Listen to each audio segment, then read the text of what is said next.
Hello guys, welcome back to my YouTube channel MK Biology. If you are watching my video for first time, then do like, share and subscribe to my channel. So guys, in this today's video we are going to discuss about the hypersensitivity. What is the definition of hypersensitivity, their main causes, third is the main mechanism of the hypersensitivity, fourth is their types, what is the types of the hypersensitivity, and in last we discuss examples of hypersensitivity. ये 5 main आपके points है जो कि हम आज की video में discuss करेंगे। तो गाइस वीडियो को एंड तक देखना, चलते हैं करते हैं हमारी वीडियो को स्टार्ट। तो हाइपर सेंसिटिविटी है क्या?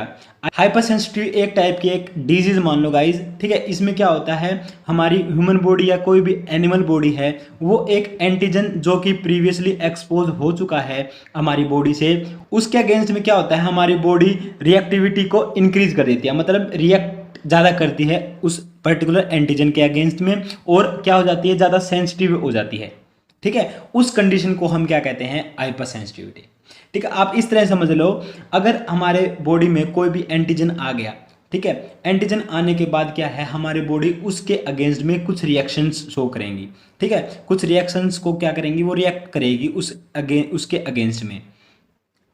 अगेंस्ट में, ओके।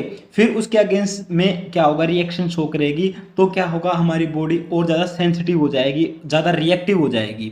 तो उस कंडीशन को ही हम हाइपर सेंसिटिविटी कहते हैं, ठीक है। आप एलर्जी कह लो या ऑटो इम्यूनिटी कह लो, ये आपकी किसके अंदर आती है, आपकी हाइपर सेंसिटिविटी के अंदर आती है। देन हम बात करें जो आपकी एलर्जी है, ठीक है, उसी का ये हाइपर सेंसिटिविटी सिनोनियम है, ठीक है। एलर्जी को ही हम हाइपर सेंसिटिविटी कह सकते हैं, ठीक है। एलर्जी क्या है, a state of altered reactivity to an antigen, एक एंटीजन के अगेंस्ट में, ठीक है, रिएक्टिविटी अल्टर होना, उस स्टेट को हम क्या कहते हैं, उसको हम चाहे हाइपर सेंसिटिविटी कह लो या एलर्जी कह लो। आई होप आपको ये टर्म समझ में आई है। देन चलते हैं हमारे सेकंड पॉइंट की ओर, what is the cause of hypersensitivity. अगर हम कोज की बात करें, हाइपर सेंसिटिविटी के कोज क्या हैं, तो आपका जो इम्यून रिस्पॉन्स है वो एक मेजर कोज है हाइपर सेंसिटिविटी का। वो इम्यून रिस्पॉन्स कैसे क्रिएट होता है, ठीक है, उससे आपका क्या है, हाइपर सेंसिटिविटी कोज होगी। इम्यून रिस्पॉन्स आपका कब प्रोड्यूस होता है, जब कोई आपका एंटीजन आएगा, ठीक है। एंटीजन आपका क्या करता है, इम्यून रिस्पॉन्स शो करता है, प्रोड्यूस करता है। तो वो एंटीजन कहाँ से आ रहा है, डिफरेंट सोर्स हैं जहाँ से वो एंटीजन आ रहा है, उसके बेसिस पर क्या है, आपकी हाइपर सेंसिटिविटी होती है। तो हम 3 पॉइंट्स की बात करते हैं इसमें। फर्स्ट पॉइंट में क्या है, जब आपकी बॉडी खुद के एंटीजन्स के अगेंस्ट रिएक्शन शो करती है, जिसको हम ऑटो इम्यूनिटी कहते हैं, ठीक है, तो वो कोज करती है हाइपर सेंसिटिविटी को, ठीक है। ऑटो इम्यूनिटी क्या कोज करेगी, हाइपर सेंसिटिविटी। सेकंड है, अगर कोई भी हार्मफुल माइक्रोब या पैथोजन है, कुछ भी उसका अगर एंटीजन आ जाए, वो अगर एंटर कर जाए, ठीक है, हमारी बॉडी के अंदर, तो उसके अगेंस्ट जो रिएक्शन है वो भी क्या करेगी, आपका हाइपर सेंसिटिविटी कोज कर सकती है। देन थर्ड पॉइंट है, जब कोई नॉन माइक्रोबियल एनवायरमेंटल एंटीजन आ जाए, ठीक है, जैसे डस्ट पार्टिकल, ठीक है, डस्ट पार्टिकल का एक्सपोजर हो रहा है हमारी बॉडी में, तो उसके अगेंस्ट जो हमारी बॉडी रिएक्शन शो करेंगी, उससे भी आपका क्या हो सकता है, हाइपर सेंसिटिविटी कोज हो सकती है, ओके। आई होप आपको ये समझ में आ गया, causes of hypersensitivity. Then next चलते हैं, हम मैकेनिज्म के बारे में पढ़ते हैं, क्या मैकेनिज्म है हमारा हाइपर सेंसिटिविटी का। तो गाइज मैकेनिज्म की अगर हम बात करें, मैकेनिज्म इसका आपके टाइप्स के बेसिस पे डिपेंड होता है, ठीक है। आपके मेनली जो हाइपर सेंसिटिविटी है उसको क्लासिफाइड किया गया 4 टाइप्स के अंदर, तो उसी के बेसिस पे आपका 4 डिफरेंट आपके मैकेनिज्म होते हैं आपकी बॉडी में, ठीक है। पर्टिकुलर हर एक टाइप का अपना अलग मैकेनिज्म है, और जो ये मैकेनिज्म है, ठीक है, ये मैकेनिज्म डिपेंड होते हैं, कुछ मैकेनिज्म डिपेंड है आपके एंटीबॉडी पे, कुछ आपके टी सेल पे, और कुछ का क्या है, ह्यूमरल और सेल मीडिएटेड इम्यूनिटी में रोल है, ठीक है। तो हम इसको देखते हैं, हम टाइप वाइज बात करेंगे। सबसे पहला टाइप आता है आपका इमीडिएट हाइपर सेंसिटिविटी, जो कि आपका टाइप 1 है। इसमें क्या होता है, आपकी IgE एंटीबॉडी इन्वॉल्व होती है, जो कि एक एनवायरमेंटल एंटीजन के स्पेसिफिक होती है। और जो ये इमीडिएट हाइपर सेंसिटिविटी है, मतलब टाइप 1 हाइपर सेंसिटिविटी, ये एक कॉमन टाइप है, मतलब मोस्ट प्रिवलेंट है, मोस्ट कॉमन होती है हमारे अंदर, ठीक है, तो पहला पॉइंट ये था। सेकंड पॉइंट की बात करें तो सेकंड पॉइंट में क्या होता है, इसमें जो ये कोज होती है ये किसके थ्रू कोज होगी, जो आपकी टी हेल्पर सेल है जिसको हम TH2 सेल कहते हैं, ठीक है, टी हेल्पर सेल, वो क्या प्रोड्यूस करेगी, कुछ साइटोकाइनिन जैसे आपके इंटरल्यूकिन 4, इंटरल्यूकिन 5, इंटरल्यूकिन 13, ये प्रोड्यूस करेगी। एक टाइप के प्रोटीन्स हैं जो कि इम्यून रिस्पॉन्स को क्या करते हैं, बूस्ट करते हैं। तो क्या होगी, इनको प्रोड्यूस करेगी, इनको एक्टिवेट करेगी, जो कि IgE एंटीबॉडी को प्रोड्यूस करेंगे। देन फिर वो एक्टिवेट करेगी मास्ट सेल को और इस्नोफिल को और इंड्यूस करेगी इन्फ्लामेशन को। ये आपका टाइप है टाइप 1 इमीडिएट हाइपरसेंसिटिविटी, ठीक है, उसका मैकेनिज्म था ये गाइस, ठीक है। देन हम नेक्स्ट बात करते हैं टाइप 2 के बारे में। ओके, टाइप 2 क्या है आपका, एंटीबॉडी मीडिएटेड हाइपरसेंसिटिविटी, ठीक है। टाइप 1 में भी था आपका एंटीबॉडी, बट उसको हम इमीडिएट कहते थे जो कि मोस्ट कॉमन होता है, बट इसमें नाम आपका क्या है, एंटीबॉडी मीडिएटेड हाइपरसेंसिटिविटी। इसमें आपकी मेनली 2 एंटीबॉडीज इन्वॉल्व होती हैं, IgG और IgM एंटीबॉडी, जो कि किसी भी सेल सरफेस या जो एक्स्ट्रा सेलुलर मैट्रिक्स एंटीजेंस होते हैं उससे स्पेसिफिक होती है, जो कि कोज करेंगे टिश्यू इंजरी को, ठीक है, टिश्यू डैमेज करेंगे। ये टिश्यू डैमेज किसके थ्रू होता है, ये आपका जो कॉम्प्लीमेंट्री सिस्टम है उसके एक्टिवेट होने के कारण टिश्यू डैमेज होता है, ठीक है। अब हम बात करें कि ये कॉम्प्लीमेंट्री सिस्टम है क्या। कॉम्प्लीमेंट्री सिस्टम एक टाइप की कैस्केड ऑफ इवेंट्स है, इसमें एक टाइप की सीरीज ऑफ रिएक्शंस होती हैं गाइज, जो कि आपके इम्यून रिस्पॉन्स को क्या करती है, एनहेंस करती है, इम्यून रिस्पॉन्स को हेल्प करती है, इंक्रीज करती है। ओके, इसमें क्या होता है, वो कॉम्प्लीमेंट्री सिस्टम इन्फ्लामेटरी सेल्स को क्या करेंगे, रिक्रूट करेंगे और जो कि नॉर्मल सेलुलर फंक्शन में इंटरफेयर करेंगे, ठीक है, जिससे आपकी जो हाइपर सेंसिटिविटी है वो कोज होगी। तो ये था आपका antibody mediated hyper sensitivity. Okay, इसमें जो सेकंड टाइप है, इसमें मेनली जो एंटीजेंस इन्वॉल्व होते हैं वो आपके एंडोजिनस होते हैं, ठीक है। और आपके इसमें अगर हम एक्सोजिनस केमिकल्स की बात करें जो कि टाइप 2 हाइपर सेंसिटिविटी कोज करते हैं, उसमें आपके मेनली एप्टेंस भी इंक्लूड होते हैं। Okay, and one more important thing guys, जो आपका टाइप 2 है एंटीबॉडी मीडिएटेड हाइपर सेंसिटिविटी, इसको हम क्या कहते हैं, दूसरा नाम है इसका साइटोटॉक्सिक हाइपर सेंसिटिविटी, जो कि आपके बॉडी के डिफरेंट ऑर्गन्स और टिश्यू हैं उनको अफेक्ट करेगी, ठीक है। अगर आपसे क्वेश्चन पूछ ले कि ऐसी कौन सी टाइप है हाइपर सेंसिटिविटी की जो आपके बॉडी के ऑर्गन और टिश्यू को अफेक्ट करती है, तो आप बताओगे एंटीबॉडी मीडिएटेड हाइपर सेंसिटिविटी, जो कि आपका टाइप 2 है। इसको हम साइटोटॉक्सिक हाइपर सेंसिटिविटी भी कहते हैं। देन नेक्स्ट चलते हैं, नेक्स्ट टाइप आपका type 3 immune complex mediated hyper sensitivity.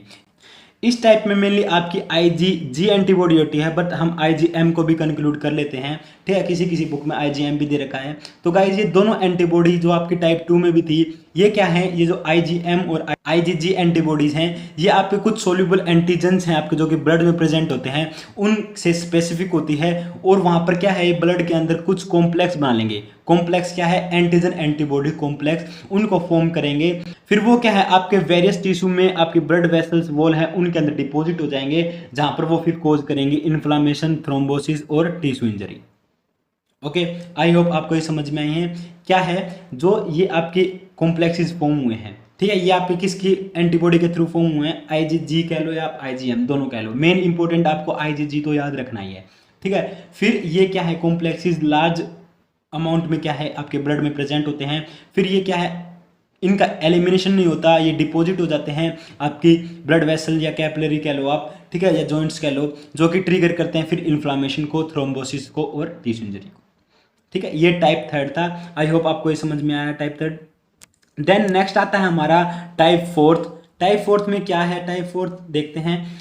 जो टाइप 4 का नाम है T cell mediated hypersensitivity. नाम से पता चल रहा है आपका, इसमें आपकी टी सेल जरूर होगी, ठीक है, ये टी सेल के थ्रू पक्का हमें पता है कि अगर टाइप 4 आपका T cell mediated hypersensitivity है तो मतलब इसमें टी सेल का रोल होगा, ठीक है। फर्स्ट पॉइंट की बात करते हैं, इस हाइपर सेंसिटिविटी में मेनली टिश्यू इंजरी होती है, जो कि होती है आपकी टिश्यू इंजरी होगी, किससे होगी, जो कि टी लिम्फोसाइट्स होगी, जो इंड्यूस करवाता है इन्फ्लामेशन को और क्या कर सकता है, वो टारगेट सेल को डायरेक्टली किल भी करता है, ठीक है। देन हम सेकंड पॉइंट की बात करें, जो ये टाइप है हाइपर सेंसिटिविटी का, तो इसमें जो हेल्पर टी सेल्स होती हैं आपकी CD4 कह रहे हैं इसलिए क्योंकि वहाँ पर उसका मार्कर प्रेजेंट है।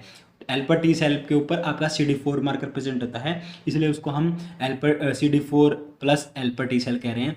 उसका एक्टिवेशन होता है जो कि सिक्रीट करता है साइटोकाइनिन को, फिर वो प्रमोट करेगा इन्फ्लामेशन को, देन वो एक्टिवेट कर देगा ल्यूकोसाइट्स को जो मेनली आपकी न्यूट्रोफिल्स या मैक्रोफेजेस होती हैं, ठीक है। तो फिर आपकी जो CTLs होती हैं, आपकी CD4 plus helper T cells, ये कंट्रीब्यूट करती हैं टिश्यू इंजरी में, ठीक है। आई होप आपको फोर्थ समझ में आ गया है, ठीक है। आपको मेनली इसमें याद ये रखना है जो टाइप 4 है ये T cell mediated hypersensitivity होती है। इसमें टी सेल का रोल होता है। टी सेल में भी कौन सी सेल, जो आपकी CD4 plus helper T cell होती है, उसका एक्टिवेशन होगा, वो फिर साइटोकाइंस को रिलीज करेगी, साइटोकाइंस रिलीज होंगे, फिर वो प्रमोट करेंगे इन्फ्लामेशन को, फिर अदर ल्यूकोसाइट आपके जैसे न्यूट्रोफिल्स मैक्रोफेजेस, फिर वो भी क्या होंगे, एक्टिव होंगे, देन फिर वो टिश्यू इंजरी को कंट्रीब्यूट करेंगे। ओके, ये था आपका 4 टाइप। देन हम देखते हैं हमारा डायग्राम, ये आपका मैकेनिज्म का डायग्राम है, टाइप 1, टाइप 2, टाइप 3, टाइप 4, ठीक है। ये आपके क्या है, चारों अलग अलग मैकेनिज्म हैं जो कि आपके अलग अलग टाइप्स में प्रेजेंट होती हैं, ठीक है। देन अगर हम बात करें फिर एग्जाम्पल्स की बात करते हैं। टाइप 1 आपका इमीडिएट वाला था जो कि आपका IgE मीडिएटेड होता है, ठीक है, IG एंटीबॉडी होती है। उसके हम एग्जांपल्स की बात कर लें तो उसमें एलर्जिक मेनली अस्थमा या ए फीवर वो भी होता है, या अगर बी स्टिंग, ठीक है, आपको मधुमक्खी डंक मारती है, वो भी आपका टाइप 1 में आता है, ठीक है। देन टाइप 2 आपका जो साइटोटॉक्सिक होता है, एंटीबॉडी मीडिएटेड होता है, ठीक है। इसमें क्या होता है, आपके मेनली इमोलाइटिक रिएक्शन जो भी होती हैं, ओके। अगर हम और बात करें जो एर्थ्रोब्लास्टोसिस फेटलिस होती है, वो भी आपकी इसी टाइप के अंदर आएगी, ओके। ये आपका टाइप 2 था। अगर हम टाइप 3 की बात करें, इसमें एग्जांपल्स मेनली आपके जो फार्मर लंग डिजीज होती हैं वो आपकी इसमें टाइप 3 में होती हैं, और इसमें जो न्यूमोनाइटिस होता है वो भी आपका टाइप 3 में होता है, ठीक है। न्यूमोनाइटिस भी आपकी एक लंग डिजीज है, ओके। मेनली तो आपको यही याद रखनी है, ठीक है। लंग डिजीज जो आप होती है आपकी न्यूमोनाइटिस, ठीक है, वो आपकी टाइप 3 से होती है। अगर हम टाइप 4 की बात करें, टाइप 4 में आपके जो इम्पोर्टेंट हैं, ठीक है, उसमें आपका पॉइजन ईवी, ठीक है, PPD टेस्ट, आपका क्रोनिक ग्राफ्ट रिजेक्शन, ये आपके क्या है टाइप 4 के examples, okay. I hope guys आपको ये लेक्चर पसंद आया होगा, आपको हाइपर सेंसिटिविटी समझ में आया, उसकी डेफिनेशन क्या है, कोजेज क्या है, मैकेनिज्म क्या है, टाइप कौन कौन से हैं और इसके एग्जांपल्स, ओके। अगर गाइज आपको ये वीडियो हेल्पफुल लगी हो तो प्लीज़ वीडियो को लाइक कर दो, शेयर कर दो और चैनल को जरूर सब्सक्राइब कर दो। मिलते हैं हमारे नेक्स्ट वीडियो के अंदर।